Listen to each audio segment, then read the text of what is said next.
Hello everyone, how are you? Today I want to break down point by point one of the most talked about Battlefield 6 Season 2 proposals we have seen recently, created by a Spanish YouTuber called Taison TV.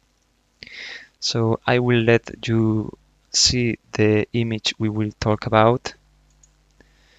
It was an image created for December 28th as a joke built with Photoshop, manual edits, and artificial intelligence by Taison TV.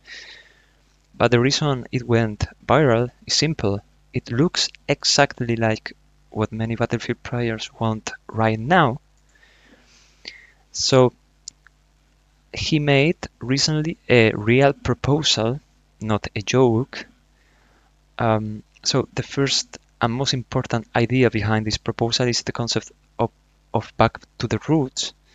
Battlefield became legendary because of large-scale warfare, combined arms, and memorable maps, sandbox-style maps, not because of aggressive monetization or minimal seasonal content. This proposal starts Season 2 on January 28th, setting a strong, confident tone. Battlefield returning to what made it great, something similar to what they did in Battlefield 3 with the first DLC, Back to Karka. So we would have 4 maps per season, not only 2. In the past, Battlefield DLCs delivered 4 maps per expansion, and players paid between 15 and 20 euros for them. Today, with battle passes and premium subscriptions, players often pay more but receive less content. The proposal is simple and reasonable: 4 maps or 3 per season.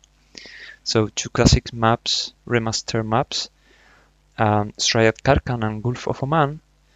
These maps represent classic Battlefield design: infantry combat, vehicles, helicopters, jets, and clear map flow, with a lot of wide space to let you flank, to have more routes and less enemies, and it would be a more sandbox, wide, and maybe well-designed experience. Remastering iconic maps gives veteran players nostalgia while teaching new players what Battlefield really is. To brand new maps, for example in Spain or whatever other country or setting they would like to, I mean Battlefield Studios.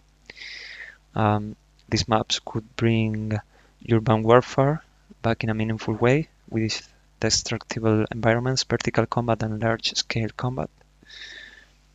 One key request are night maps. Battlefield has night maps in its campaign, and night maps in past multiplayer titles became some of the most memorable experiences in the franchise, for example in Battlefield 1. The proposal doesn't just ask for new maps, but also map variants for the Battle Royale. Night maps could change the gameplay completely. Visibility, pacing, tactics, and teamwork all matter more. Meaningful weapons. We could have at least 4 new weapons per season and 2 vehicles, a new assault rifle and carbine, classic or region themed weapons like the Spanish MG3 or SVA, and vehicles such as naval craft or big aircraft like the Osprey.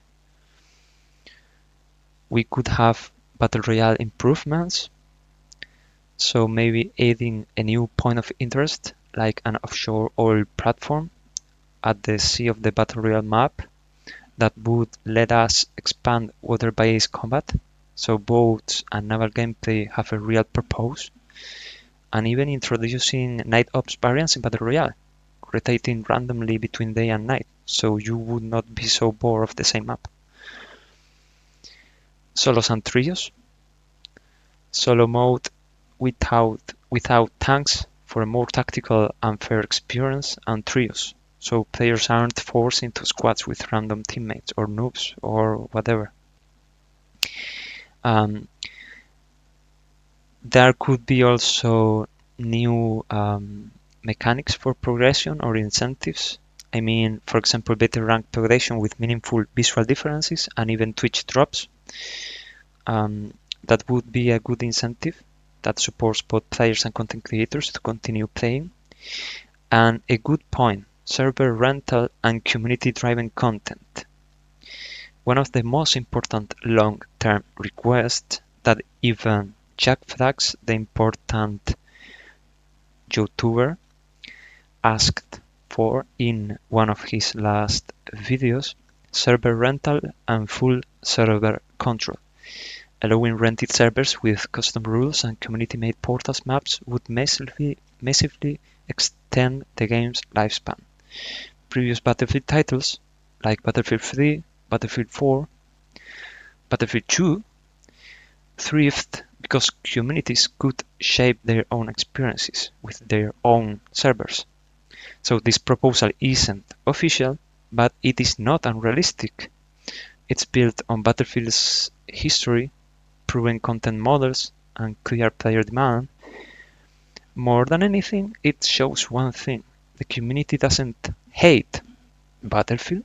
It wants it to succeed, to have a huge success.